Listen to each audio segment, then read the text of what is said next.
Lamine Yamal fever has taken over the headlines. It's taken over world football right now. The front pages are full of him. With Lamine, everything is possible. Marvellous. Mamma mia. Oh, my goodness. Yes, everybody talking about Lamine Yamal, including his own manager, Hansi Flick. He's special. He's special. And also, I said it also a lot, often before, he's a genius. During the game, when I look to the match from the outside, so it's not like, when you see after the game, you see the situations he has normally in the match, but then you see all the details, and it's unbelievable how we do it.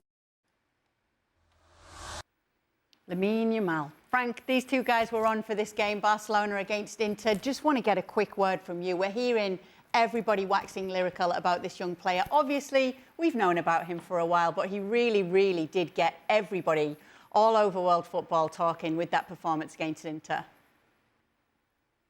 Yeah, and France included. Every newspapers and TV shows talking about football, they talk about Lamine Yamal and his skills on his goal. I keep my fingers crossed he doesn't get any injury. At a certain point, it will become a business. And Messi has done that, Ronaldo, Zidane before, and you have to be able to switch a little bit the way you think about football, but keep that enthusiasm. He has the enthusiasm because he's 17, but how he's gonna behave and hold on his attitude at 22, 23, I don't know. I think he doesn't know. I just want to wish him to see that guy for 10 years, 15 years at that level with the same spirit, because what the hell of an entertainment every time he plays and he's on the field. Frank, we're often asking you, well, you're often telling us that when there's players of this genius, this magnificent, when you're a defender, the only thing you can do is kick them.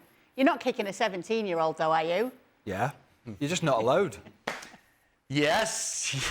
Unfortunately, you have to. I play against David Trezeguet. I play against Thierry Henry. They were 20 years old. They were very young, and they were playing in Monaco. And I can tell you, those guys were so good, so fast for Thierry Henry that you have no other choices if you want to cope with the situation. Well, to talk to them first in a bad way, and then to show them that your words stands for your actions, and that's what it is. But yeah, it's not fair, it's not nice, but you use the tools that you can have, and those guys are so exceptional that you don't have many other options. The trouble is a lot of people watch Barcelona in the Champions League, but don't watch the Liga. For whatever reason, they're engrossed in the Premier League or the Bundesliga or Serie A. We watch it pretty much every week.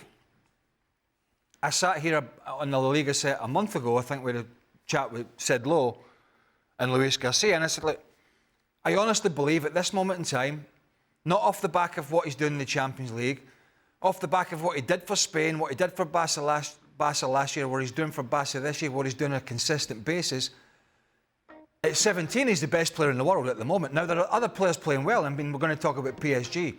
And they have many of them, Kvaratskhelia, Dembele, the list goes on. The Real Madrid players haven't performed very well this year. Rafinha's had a great season, Lewandowski's had a great season, but nobody is caressing the ball and entertaining the crowd and delivering in the final third like this 17-year-old. Nobody. And I honestly believe that's a big weight for anybody to have on their shoulders.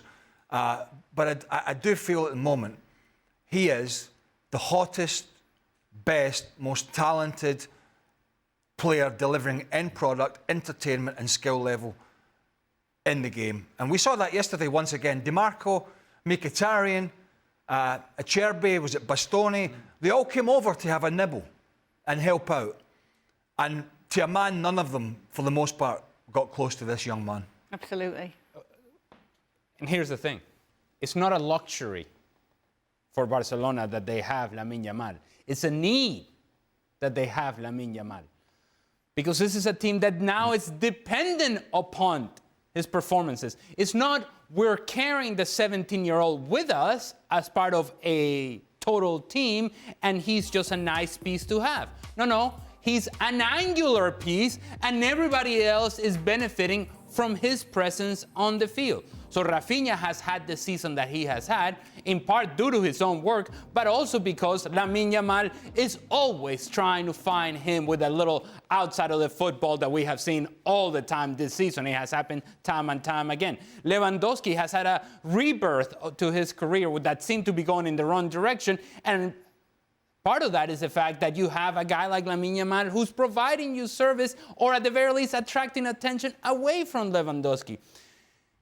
And now you look at this team and what they have become with the absence on the left-hand side of Alejandro Valde, because they no longer have that outlet. Rafinha's talking to the inside and everything. I can guarantee you, and I don't even have to see the heat map. The heat map is all red on the right-hand side because they're depending upon Lamine Yamal to provide you with that moment. So it's no longer a luxury, oh, we're having the 17-year-old and it's a cute story. No, we need the 17-year-old to produce for us. Yeah, Jules Kounde is somewhere I want to go to now. Well, one second, just want to say one last thing on Lamine Yamal. We've seen a few of his interviews recently, and there's a little bit of criticism about one or two of the things he said.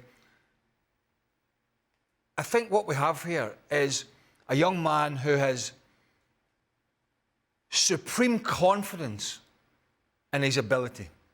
Supreme. But I don't think that constitutes an arrogance. And that's a big difference, because you can be supremely confident and arrogant. I don't think he is. I think he's supremely confident, but I don't think he's an arrogant young man. And that makes it, I suppose, even more special to see somebody playing like that when you know they're quite grounded. Although he did say some things this week that maybe he'll learn from in terms of beating Real Madrid. But I think in general terms, he's a very grounded young guy. Frank just said something there that I thought was important, and it is, he hasn't been poisoned by the game just yet, and the environment of the game just yet. It hasn't become a business to him just yet. It's not, it's my ball, and I'm going to play with it. And no, it seems like he is enjoying all of this that is happening, that we seem to be in awe, and he's not in awe.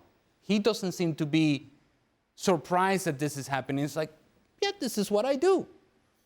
So to your point, it's not an arrogance, it's just an acceptance that this is what I'm meant to do, and I will continue to do this because it's a whole lot of fun to do it at the level that I'm doing it. I would have hated to have seen him in the school team. Yes. Number one pick. Frank, imagine all those other kids. Imagine all those other kids. Oh my God. Yeah. Hey, by the way, it's all very nice. There's some pitfalls will be coming.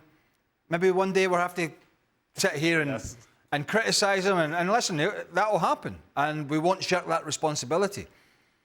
But you've got to give people credit for doing what they do at any given time, particularly as a youngster, and it's hard not to enjoy what he is delivering, not just for his club, but dare I say it, being a linchpin for the Spanish national team too.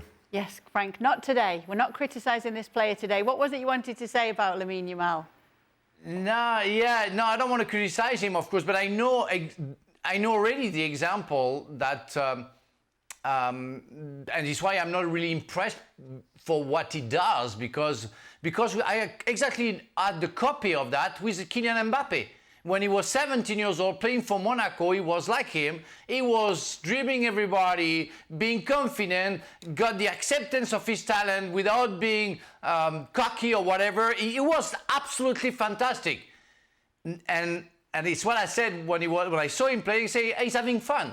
I don't think Kylian Mbappe right now is having fun. It's why I was talking about the business. So one day, we might have to criticize Lamine Yamal because he thinks too much about himself and about the statistics. That's what's going to happen if he doesn't have fun and consider the game differently than now. That can happen. Team selection at the weekend will be interesting. Playing Rayo Vallecano, who are just awful. They're at home. I think they've played 15 games, Valladolid, in 2025. They've won one, drawn one, and lost 13.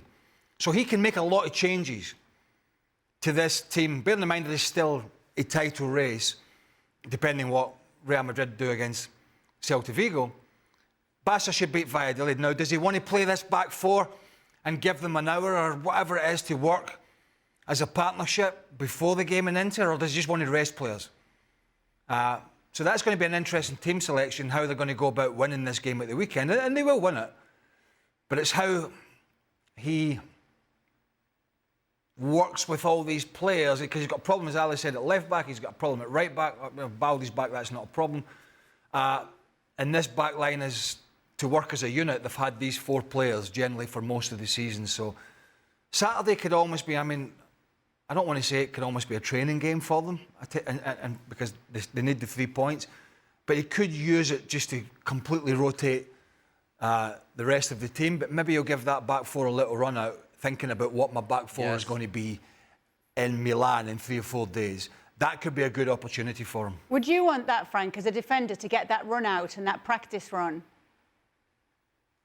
No, you have to play, and I would have come to the coach. I say, coach, you know, we have 2 guys, you know, sure about themselves. We want to reinsure them and to make sure we understand each other. So we need to play, and the back 4 is capable of doing that. I think Hansi Flick put Kubasi out as well the last, I think, 10 minutes of the game yesterday.